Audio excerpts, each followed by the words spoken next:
परिवर्तन ही संसार का उसूल है और ऐसे ही कुछ परिवर्तन लेकर आ रहा है सीटेट जुलाई का 2025 का पेपर।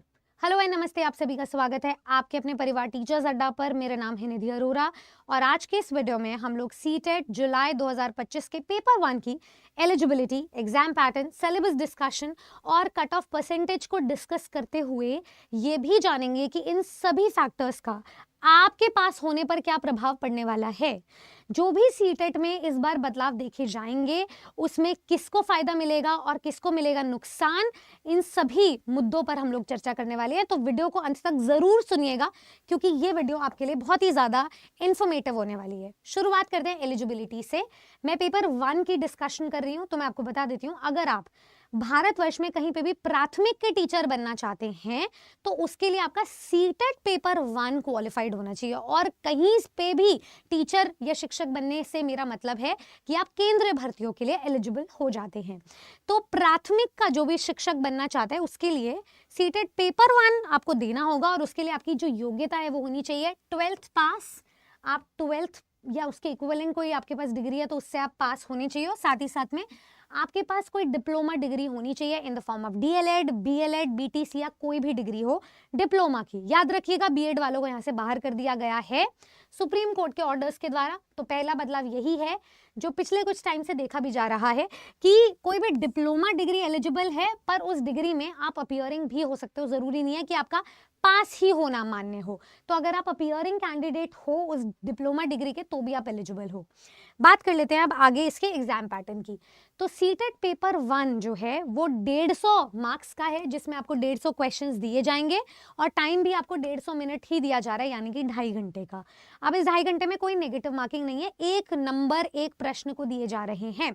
इसमें आपके कुल आ जाते हैं 5 सब्जेक्ट्स। स्टार्ट करते हैं सीडीपी से जिसका नाम है चाइल्ड डेवलपमेंट पेडागोजी। ये शिक्षण शास्त्र है बेसिकली। 30 नंबर का आपका होता है। उसके बाद आपका सब्जेक्ट आ जाता है पर्यावरण यानी कि एनवायरमेंटल स्टडीज जिसमें आपको 30 नंबर का पढ़ना होता है। उसके बाद आपका जो सब्जेक्ट है वो है मैथ्स भी आपकी 30 नंबर की है।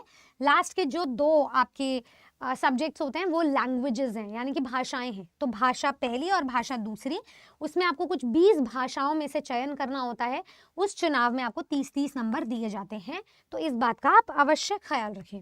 चलिए उन भाषाओं की डिस्कशन कर लेते हैं। तो जो 20 भाषाएं आपको दी जा रही हैं वो कुछ इस प्रकार है: इंग्लिश, हिंदी, असमीज, बंगाली, गारो, गुजराती, कन्नड़, खासी, मलयालम, मणिपुरी, मराठी, मिजो, नेपाली, उड़िया, पंजाबी, संस्कृत, तमिल, तेलुगु, तिब्बतन एंड उर्दू। ये 20 भाषाओं में से आप कोई 2 भाषाओं का चुनाव करते हो। आपकी लैंग्वेज 1 और लैंग्वेज 2 सेम नहीं हो सकती है एक पेपर के अंदर, तो आप इस चीज़ का ख्याल रखेंगे। दोनों लैंग्वेजेस अलग हो। एक आपकी जो कंफर्ट जोन वाली लैंग्वेज है, मातृभाषा है, आप उसमें लैंग्वेज 1 का चुनाव करते हैं यूजुअली। लैंग्वेज 2 कोई भी ऐसी लैंग्वेज जो आपको लगता है आने वाले एग्जाम में आपके काम आने वाली है, कंपल्सरीली आपको दी जाएगी, आप उस भाषा का चुनाव कर सकते हैं अभी से अपने फाउंडेशन को बिल्ड करने के लिए। तो ये आपकी 2 भाषाओं के चुनाव के लिए मैंने एक सजेशन दे दिया है। अब बात कर लेते हैं पेपर को किन 2 पार्ट्स में डिवाइड किया गया है। जैसे कि हम देख पा रहे हैं प्रत्येक सब्जेक्ट जो है 30 नंबर में विभाजित है। तो ये जो 30 नंबर हैं ये 2 पार्ट्स में डिवाइडेड होंगे, चाहे वो ईवीएस सब्जेक्ट हो, चाहे वो मैथ सब्जेक्ट हो, चाहे वो लैंग्वेजेस की कोई सब्जेक्ट हो। ये जो 30 नंबर की वेटेज है किसी भी सब्जेक्ट में वो 2 पार्ट्स में डिवाइड की गई है। पहला उसका होता है शिक्षण शास्त्र का मटेरियल जिसको हम पेडागोजी कहते हैं 15 नंबर का, और जो 15 नंबर है वो दिए जाते हैं कंटेंट को। तो यहाँ से आपके 30 नंबर बनते हैं।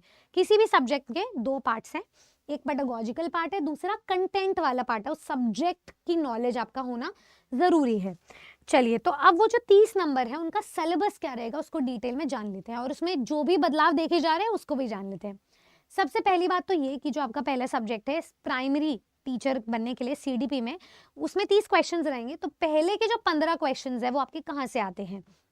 आपके क्वेश्चंस आते हैं आपका जो लर्निंग से रिलेशनशिप है उससे, फिजिकल और मेंटल डेवलपमेंट, आप बच्चे की जो डेवलपमेंट होती है उसके कितने सिद्धांत है उससे क्वेश्चन आता है। हेरिडिटी एंड एनवायरनमेंट का क्या प्रभाव पड़ता है वहाँ से क्वेश्चन आता है। सोशलाइजेशन प्रोसेस से क्वेश्चन आता है जिसमें टीचर, पेरेंट्स एंड पियर्स क्या क्या इंपॉर्टेंट फैक्टर्स प्ले करते हैं उनके बारे में बात होती है। कुछ थिंकर्स की बात होती है, पियाजे, कोलबर्ग, वाइगॉत्स्की, क्रिटिकल पर्सपेक्टिव, ये सारे टॉपिक्स, ये सारे थिंकर्स की थ्योरीज आप अपने अलग अलग सब्जेक्ट्स में भी पढ़ते हो, भाषा में भी पढ़ोगे, सब्जेक्ट में भी पढ़ोगे, पर ये CDP के पर्सपेक्टिव से यहाँ से क्वेश्चंस आपके बनेंगे।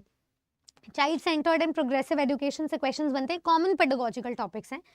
क्रिटिकल पर्सपेक्टिव इंटेलिजेंस को डेवलप करने के लिए, कंस्ट्रक्ट करने के लिए, मल्टी डायमेंशनल इंटेलिजेंस से एक सवाल आता है, लैंग्वेज एंड थॉट से सवाल आते हैं। Gender as a social construct, gender का रोल क्या है, जेंडर बायसनेस क्या होती है, जेंडर इक्वालिटी क्या होती है, वहाँ से क्वेश्चंस आते हैं। इंडिविजुअल डिफरेंस से क्वेश्चन आते हैं, एक बच्चा क्लास में कैसा होना चाहिए, कैसे उसे अप्रिशिएट किया जाता है, टीचर की भूमिका क्या है, उस बारे में बात होती है। असेसमेंट और इवैल्यूएशन के बीच में डिस्टिंक्शन क्या है, वहाँ से सवाल आते हैं। कॉन्टिन्यूस एंड कॉम्प्रिहेंसिव इवैल्यूएशन से सवाल आते हैं, कॉमन ये पेडागोजी के टॉपिक्स हैं। टाइप्स ऑफ लर्नर्स, कितने टाइप के होते हैं, उनमें रेडीनेस क्या है, उनकी क्रिटिकल थिंकिंग क्लासरूम में कैसे बनती है, वहाँ से सवाल आते हैं। और ये जो सारे सवाल हैं ये कुछ थियोरिटिकल होते हैं और मैक्सिमम एप्लीकेशन बेस्ड क्वेश्चंस आते हैं जो अभी के ट्रेंड में पूछे जा रहे हैं। उसके बाद जो आपके 5 क्वेश्चंस है वो कहाँ से आते हैं, डाइवर्सिटी से आते हैं। तो आपकी डाइवर्स क्लासरूम, उसको रिस्पेक्ट करना, वहाँ पे चैलेंजेस क्या है, टैलेंट अलग अलग टाइप के क्या होते हैं, क्रिएटिविटी इनोवेशन कहाँ से आती है, तो कुछ positive and negative tag words के बारे में बात करते हो। स्पेशली एबल्ड लर्नर्स की भी डिस्कशन करते हैं। बचे हुए जो शेष 10 नंबर हैं CDP के, ये पूरा पेडागोजिकल सेक्शन है अपना 30 नंबर का। इसमें बच्चे कैसे सोचते हैं, कैसे लर्न करते हैं, बेसिक प्रोसेस क्या है, बच्चों की स्ट्रैटेजी क्या है, ये सारे टॉपिक्स आप कॉमन पेडागोजी में भी पढ़ते हो सारे विषयों में। बच्चा प्रॉब्लम सॉल्वर कैसे बन सकता है, ऑल्टरनेटिव कंसेप्शन क्या है लर्निंग का बच्चों में, ठीक है। स्टेप्स ऑफ लर्निंग क्या होता है, कॉग्निशन एंड इमोशंस क्या होते हैं, संज्ञानात्मक सोच। मोटिवेशन एंड लर्निंग कितने टाइप की होती है, फैक्टर्स क्या क्या होते हैं इन पर्सनल एनवायरनमेंट को बिल्ड करने के लिए और लर्निंग को इनकॉर्पोरेट करने के लिए। तो ये सारे सवाल है, CDP के 30 क्वेश्चंस डन हो गए। मैथ्स के जो सवाल है वो 15-15 पार्ट्स में डिवाइडेड है। 15 नंबर का ये जो है इसका कंटेंट है geometry, shapes and spatial understanding, solids around us, numbers, addition and subtraction, multiplication, division, measurement, weight, time, volume, data handling, patterns, money. यहाँ सबसे सवाल आएंगे, आपको 15 क्वेश्चंस दिए जाएंगे। उसके बाद जो शेष 15 क्वेश्चंस है वो आपको पेडागोजी के क्वेश्चंस आएंगे, मैथ्स की ही पेडागोजी। शिक्षण शास्त्र गणित को लेकर के कैसे डेवलप कर सकते हैं, उसमें मैथ्स का नेचर, मैथ्स की लॉजिकल थिंकिंग, कोर मैथ्स को समझना पड़ेगा, उसको पढ़ने और पढ़ाने का तरीका क्या है, उसका पाठन कैसा है, मैथ्स की लैंग्वेज कैसी है, कम्युनिटी मैथमेटिक्स कैसी होती है, मैथमेटिक्स का की प्लेस क्या है, पोजिशनिंग क्या है करिकुलम में, इवैल्यूएशन आप कैसे कर सकते हो फॉर्मल थिंकिंग में, वहाँ से सवाल आते हैं। फिर सवाल पूछा जाता है टीचिंग में क्या प्रॉब्लम आती है, एरर एनालिसिस और उससे रिलेटेड कितने स्रोत होते हैं, वहाँ से क्वेश्चंस आते हैं। डायग्नोस्टिक एंड रेमेडियल टीचिंग से, असेसमेंट एंड इवैल्यूएशन से कॉमन क्वेश्चंस है जो सब जगह पूछे जाते हैं। बात कर लेते हैं EVS की। अब ये EVS के जो 30 नंबर है 15-15 पार्ट्स में डिवाइडेड है। 15 नंबर इसके कंटेंट के, 15 नंबर पेडागोजी के। तो कंटेंट में फैमिली एंड फ्रेंड्स, रिलेशनशिप, संबंध, ठीक है, work and play, animals, plants, food, shelter, water, travel, things we make and do, यहाँ से सवाल आते हैं बेसिक, ठीक है। अब बाकी के जो 30 नंबर है वो पेडागोजिकल होते हैं। फॉर एग्जाम्पल आप देखिए कि स्कोप क्या है, EVS का कॉन्सेप्ट क्या है, ये आपको EVS का सब्जेक्ट मैटर एक्सपर्टीज बता पाएगा।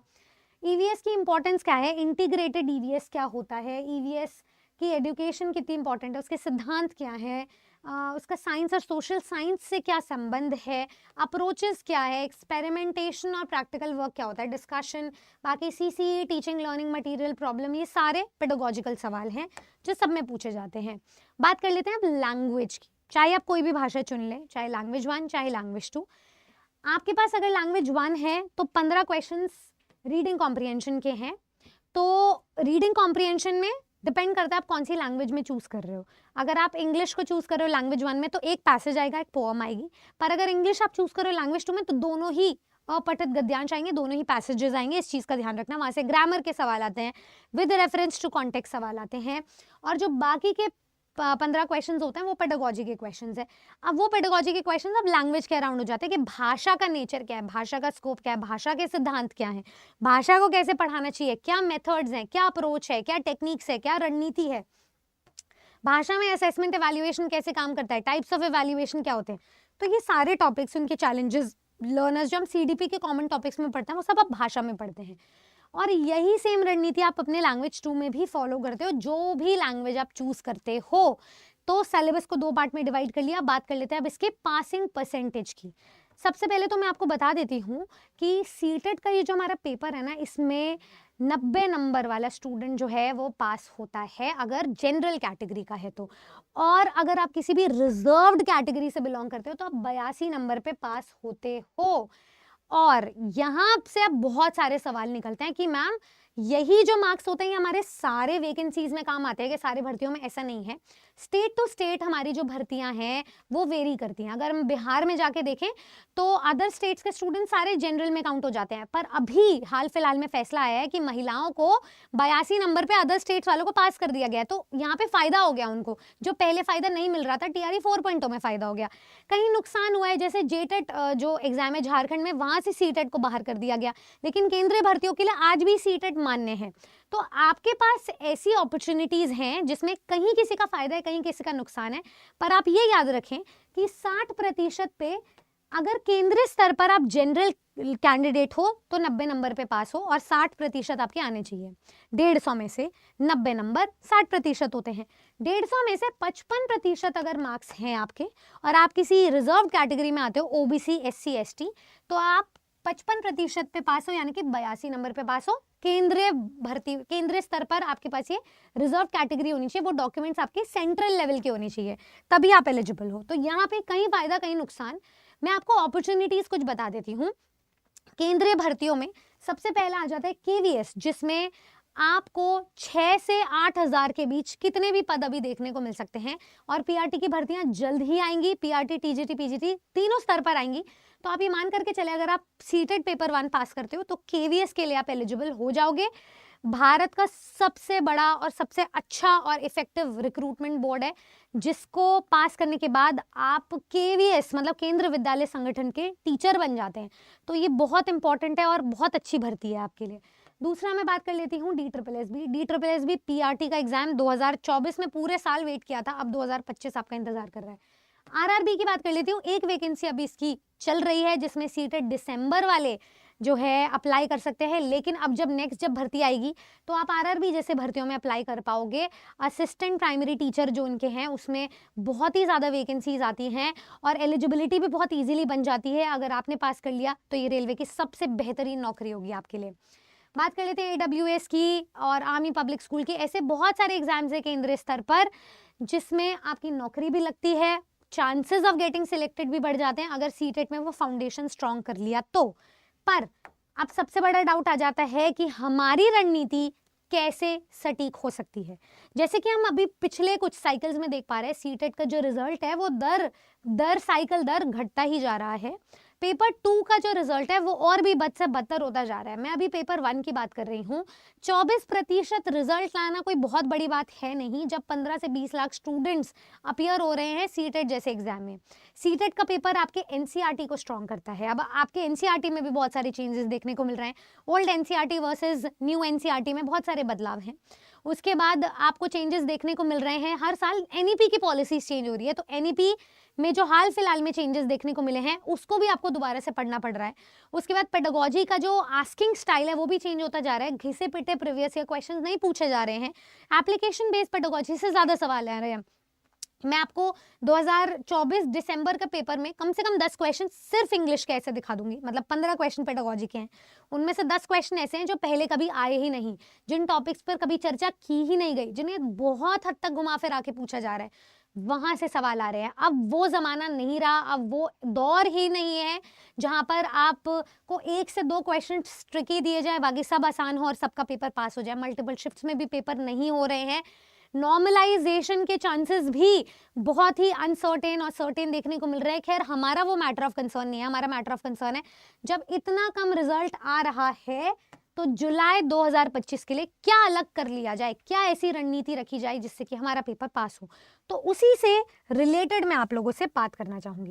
सबसे पहले तो मैं आपको बता देती हूँ कि इस बार आप सिर्फ और सिर्फ YouTube पर रिलाई ना करें, क्योंकि YouTube पे एक वायरस फैल रहा है। 2 दिन पहले पढ़ाई करके पास हुआ, ये वाला वायरस फैल रहा है। उस वायरस से हट करके आपको मैं एक सिस्टमैटिक तैयारी का फॉर्मेट बता देती हूँ कैसे पढ़ना है। आप जैसे ही विजिट करोगे हमारी अरर 24/7 की वेबसाइट या एप्लीकेशन, आपको बिल्कुल फ्री ऑफ कॉस्ट कंटेंट मिल रहा है। आप लॉगिन कीजिए, ये भारत का लार्जेस्ट लर्निंग प्लेटफॉर्म है। जैसे आप इस पे आएंगे, लॉगिन डिटेल्स डालेंगे, आप ऑल कोर्सेज पे जाइए, टीचिंग पे जाइए। टीचिंग पे जाने के बाद आपको अलग अलग शिक्षक भर्तियों के एग्जाम्स मिल जाएंगे, जिसमें सीटेट का एग्जाम है। स्टूडेंट सीटेट में एक बार चोट खाने के बाद बैचेस ढूंढ रहे हैं। मैं आपको बता देती हूँ इन बैचेस में आपको मिलने क्या वाला है।